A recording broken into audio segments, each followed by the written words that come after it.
Amici bellini, bellini, bellini, bellinissimi, bellinissimi, ho aspettato perché bisogna essere prudenti e quindi ho aspettato perché oggi era la giornata delle 18, no? 18, 18, 18, la ricordate la barzelletta di Gigi Proietti? Poi la racconta lui, magari non è proprio suo. 18, 18, era 18, sì, mi pare sì. Cominciamo!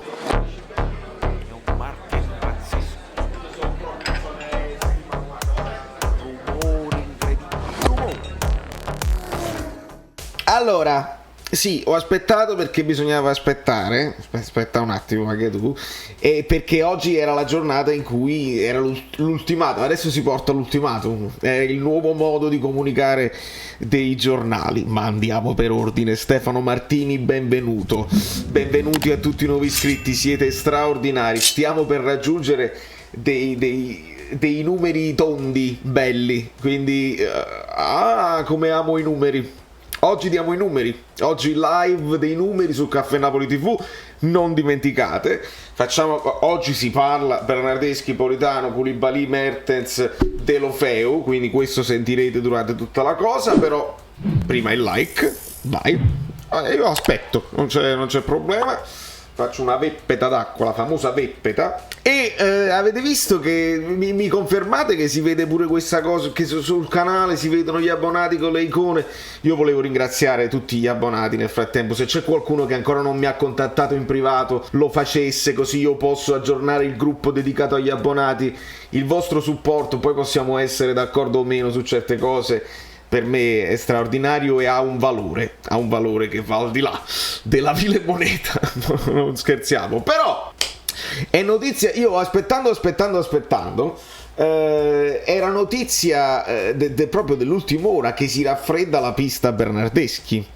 Ora è strano perché proprio ieri Sky mi pare che rimbalzava questa cosa, dice è fatta, in viaggio verso Napoli, cominciavano a parlare di cifre 2,5, 3, non si capisce. Io poi vorrò sapere tutto, voglio sapere tutti i dettagli, come si è saputo per Mertens, devo sapere quanto è il bonus alla film di Bernardeschi, quanto prendono i procuratori, devo sapere tutto.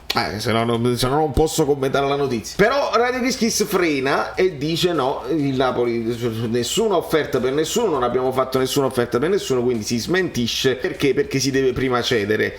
E il prima cedere ci porta a pensare a Politano, perché nelle varie interviste di questi giorni un po' Politano lo ha detto in separata sede anche a delle fonti non ufficiali, di cui io però mi fido, perché c'è da fidarsi, e dice io non faccio parte di questa squadra l'anno prossimo. Ma poi arriva la straconferma del procuratore loquace, che parla spesso dei suoi assistiti, parla più di De Laurentiis, il procuratore di Politano, Mario Rui, Di Lorenzo, eccetera eccetera. E quindi Mario Rui potrebbe avere delle offerte, Di Lorenzo vuole essere capitano e Politano dice che non si sente più al centro del progetto e vogliono valutare le altre cose. E se non arriva l'offerta, come fare stiamo? Ma così è male, Così è male, perché hai messo il tuo ragazzo nella condizione Lozano, nella condizione lozzanica. È chiaro, perché se Lozano in prima persona dice io aspiro ad avere anche società più importanti dove posso vincere qualcosa, eccetera eccetera, se Politano pure dice io resto, ma vorrei andarmene, però se non arrivano le offerte resto, è chiaro, perché c'ho il contratto, non resti bene, e se sbagli poi uno stop, se sbagli un tiro a giro, il tifoso del Napoli non ti perdona. Quindi bisognerebbe stare attenti quando si fanno delle dichiarazioni anche per i propri assistiti, sono tutti autogol, è una roba stranissima. Però nel frattempo fidarci? Questa è la domanda che faccio a voi. Possiamo fidarci di quelle che sono notizie, rumors, indiscrezioni o suggestioni di mercato? Perché la suggestione è Deulofeu, e si insiste a parlarne. Bisogna arrivare alle cifre proprio perché la domanda rispetto all'offerta siamo ancora un po' lontani.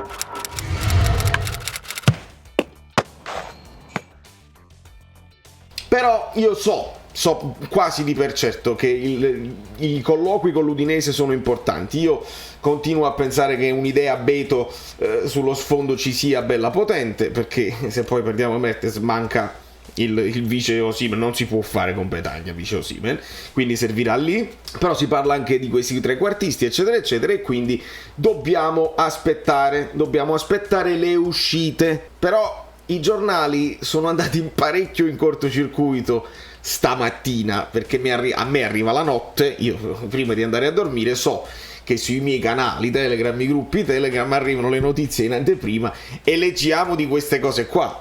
Cioè leggiamo che il Corriere dello Sport ti dice no, Mertens vuole rimanere, farà di tutto per trovare un accordo, una controfferta eccetera eccetera, magari De Laurentiis si convince, così. Intanto De Laurentiis ha confermato, siamo alle 19, alle 19:30, siamo quasi alle 20 italiane, e non ha risposto come aveva detto, quindi a quella richiesta non c'è stata poi risposta. Rispondere è cortesia, non c'è stata risposta, a meno che non lo hanno fatto privatamente e non ce lo vogliono far sapere. Questo è legittimo, è semplicemente una nuova frontiera che il Napoli sta sperimentando come comunicazione. Una cosa, si blocca tutto, funzioni, continua a funzionare. Una cosa particolare che qualcuno faceva notare, e io sono d'accordo, perché se escono le cifre di Koulibaly è una cosa da stigmatizzare e mette in difficoltà la trattativa, destabilizza la trattativa, e se escono le cifre di Mertens il Napoli fa i complimenti al mattino?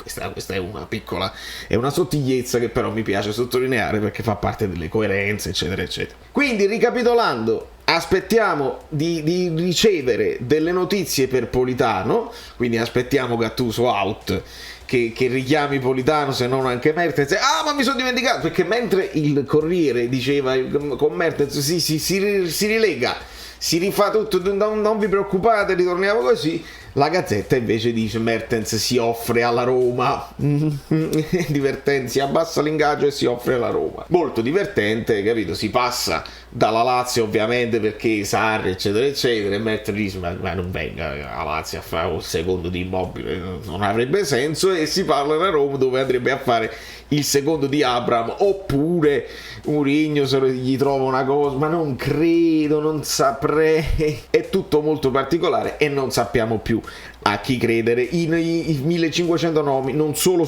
nomi nuovi di mercato in entrata per il Napoli, ma sono anche nomi di squadre che vengono legate ai nostri giocatori. Nel frattempo io il video l'ho fatto ieri su Koulibaly, quindi non lo posso manco mettere in copertina perché non avrebbe senso giornalisticamente, quote unquote, perché Koulibaly si fa sapere: io non so niente del mio futuro, devo essere onesto, non voglio dirvi niente, non voglio dirvi bugie, non so niente, fatemi fare le cose col Senegal e fatemi fare un po' di vacanza. E quindi io l'ho fatto già ieri la considerazione su Koulibaly, non possiamo tornarci, come non possiamo inventarci niente ancora sui portieri, non lo possiamo sapere, non possiamo confermare quindi Østigard ancora lì, ma lì vi ripeto, quella è una cosa che secondo me il Napoli magari ce l'ha già in mano, però secondo me si sta aspettando proprio perché c'è il dubbio Koulibaly. Perché prima di prendere un difensore che deve essere il quarto, attenzione, perché João Jesus ha scavalcato nelle gerarchie, è diventato il terzo immediatamente. Probabilmente prima di prendere il quarto il Napoli sta pensando: se perdiamo Koulibaly magari ne prendiamo uno pesante e poi il quarto potrebbe essere un giovane. Quindi si valuta dove risparmiare per poi poter investire. Secondo me questa è la situazione. Non si parla di centrocampisti, ed è giusto non parlare di centrocampisti. Per quanto riguarda l'attacco, lo sappiamo, si sta parlando continuamente di Deulofeu, si parla di Bernardeschi, che però è un'incognita tattica. Come lo sta considerando Bernardeschi il Napoli? Lo sta considerando sottopunta, quindi è uno Zielinski che deve andare via per far arrivare un'offerta a Bernardeschi, oppure il sottopunta deve essere Deulofeu, che poi a tutti gli effetti è un attaccante, e quindi attenzione, Spalletti, lo vuoi usare Deulofeu vicino a Osimhen sempre come attaccante? Questa secondo me è più interessante come riflessione, invece di fare nomi, una continuazione, capire Bernardeschi viene al posto di Politano. Sarebbe anche divertente quando poi per un anno, e dobbiamo essere onesti, noi della community, noi di tutti quanti abbiamo detto Politano gioca meglio di Bernardeschi, che vergogna che Bernardeschi viene convocato in nazionale e Politano no, e poi Politano se ne va e ci piamo Bernardeschi. Su Bernardeschi, ragazzi, ci sono testimonianze sui video su YouTube, c'è un video di Bernardeschi, gol e skills di Bernardeschi alla Fiorentina, un giocatore che io adoravo alla Fiorentina, si guarda e non ci si può credere quanto era forte Bernardeschi. Dopodiché però i numeri sono impietosi, io non sono andato a ricontrollarli, ma mi parlano di 8 gol in 5 anni alla Juventus, roba simile, insomma. Poi si può scavare le coppe, qualche assist eccetera eccetera, non so quanto abbia giocato, ma i numeri non sono a suo favore. Andrebbe recuperato completamente, andrebbe probabilmente anche snellito nel fisico perché non poteva fare più le sue giocate. Insomma, Bernardeschi è a tutti gli effetti una scommessa, come poteva essere una scommessa Juan Jesus, è una scommessa che è stata vinta come riserva. Quindi facciamo tutte le differenze del caso. La scommessa come riserva Lobotka, vinta, eccetera eccetera. Le scommesse dei titolari, lì diventa più complicato. Se noi indoviniamo la stagione di Kvaratskhelia, allora secondo me l'anno prossimo noi ci divertiamo, cerchiamo di dimenticarci dei nostri idoli, cerchiamo di crearci nuovi idoli, perché poi i tifosi, anche più giovani, devono avere un idolo su cui quanto è bella ha giocato, oppure ha fatto quel gol straordinario, eccetera eccetera. Se invece Kvaratskhelia rallenta, dobbiamo inventarci qualcosa, e lì dovrà essere bravo Spalletti a far esplodere Osimhen, a trovargli una situazione più di cross per farlo segnare di più di testa, perché dobbiamo pure sperare in un po' di mazzo. Ecco che ritorna il discorso dell'anno scorso, perché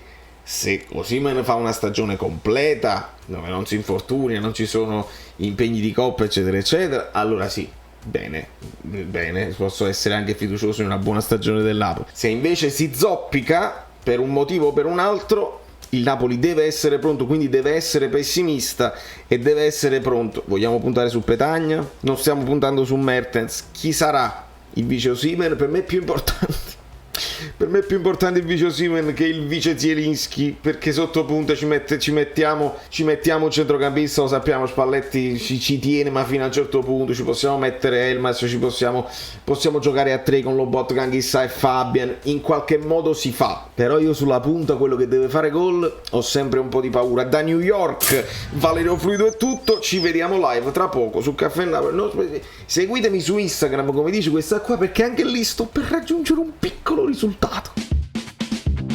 Ciao, sono Saveria Solida.